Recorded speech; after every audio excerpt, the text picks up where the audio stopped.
Nos últimos 13 anos, o Partido dos Trabalhadores promoveu um inchaço do Estado brasileiro. Nesse período, o PT criou 40 empresas que aumentaram os gastos e ajudaram a provocar a crise fiscal do governo.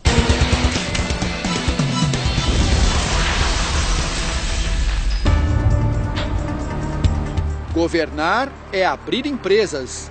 Este bem que poderia ser o lema do PT no poder. Em 13 anos, Lula e Dilma criaram 40 novas estatais no Brasil.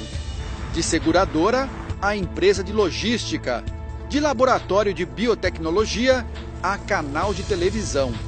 Se funcionassem como empresas privadas, que dependem apenas do próprio caixa para sobreviver, muitas delas já teriam fechado as portas, pois operam no vermelho desde que entraram em operação. É o caso da Sete Brasil, a empresa criada para produzir navios para a Petrobras, que acumula prejuízo de 26 bilhões de reais. E a TV Brasil, a emissora pública criada em 2007, que acumula um rombo de 6 bilhões de reais. O Brasil apostou numa espécie de aventura expansionista, né? Ou seja, a velha ideia de tentar retomar o desenvolvimento do país com investimento público, a criação de estatais, não é? E aí eu acho que houve um estímulo ao consumo como grande saída do país. Eu acho que aí o Brasil se perdeu. O problema não é apenas a viabilidade financeira das novas empresas. Para uma estatal funcionar, é preciso gente para trabalhar. O número de funcionários das empresas públicas federais cresceu de 35 mil em 2002 para 67 mil este ano. É quase o dobro. O gasto com salários no mesmo período subiu de 1,5 bilhão de reais para 7,5 bilhões. O inchaço da máquina se estendeu ao Poder Executivo Federal. O total de servidores no país saltou de 810 mil em 2002 para mais de 1 milhão no ano passado. Entre concursados e cargos de indicação política, o PT criou, em média, 20 mil vagas por ano. Haja imposto para sustentar uma estrutura tão grande. Mas isso tudo acabou, acho que, eclodindo a crise em 2013 em diante, quando a crise econômica fez com que o PIB caísse, não é? E com isso o nosso déficit fiscal explodisse. Os cargos comissionados, indicados pelo PT ou por partidos que apoiavam o governo, chegaram a 120 mil no governo Dilma Rousseff. Causa um efeito de desmotivação muito grande naqueles servidores concursados que, às vezes, estão almejando a ocupar um cargo de chefia e, quando menos imaginam, são preteridos em função de alguma indicação política. O crescimento da estrutura burocrática é um dos fatores que levaram ao descontrole dos gastos públicos e, consequentemente, à inflação. Sem ter de onde tirar mais dinheiro para sustentar a máquina, a aventura expansionista jogou o país na recessão. Num governo sem projeto, né, o que sobra é a cooptação, pura e simples, né? Agências reguladoras, estatais e assim por diante. Isso foi muito negativo, é um dado muito negativo dessa experiência.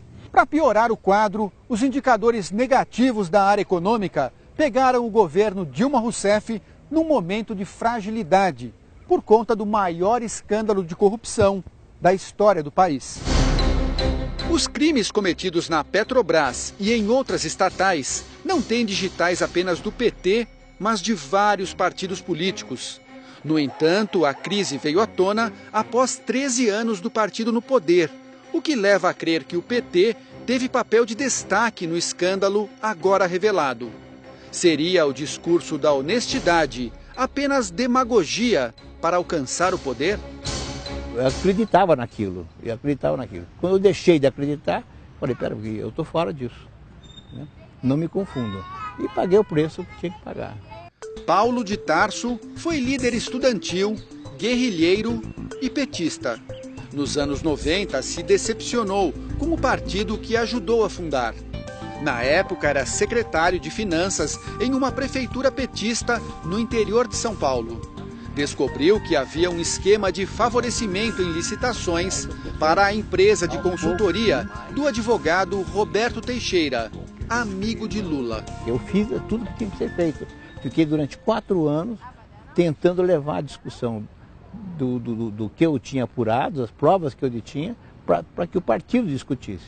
E eu só resolvi, em determinado momento, torná-las públicas, essas provas todas, porque eu não queria ser cúmplice. O caso se transformou no primeiro escândalo de corrupção no PT. Expulso do partido, Paulo pagou um preço alto pela coragem de denunciar.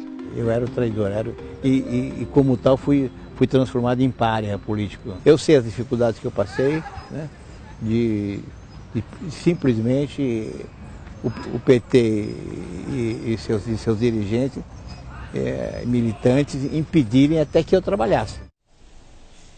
A assessoria de imprensa do PT disse que o partido não cria e nem gerencia cargos públicos e que fez um governo de coalizão durante os 13 anos, inclusive com o PMDB. O novo governo diz que já começou uma reforma administrativa que pretende reduzir o número de cargos comissionados. A previsão é cortar cerca de 4.500 vagas.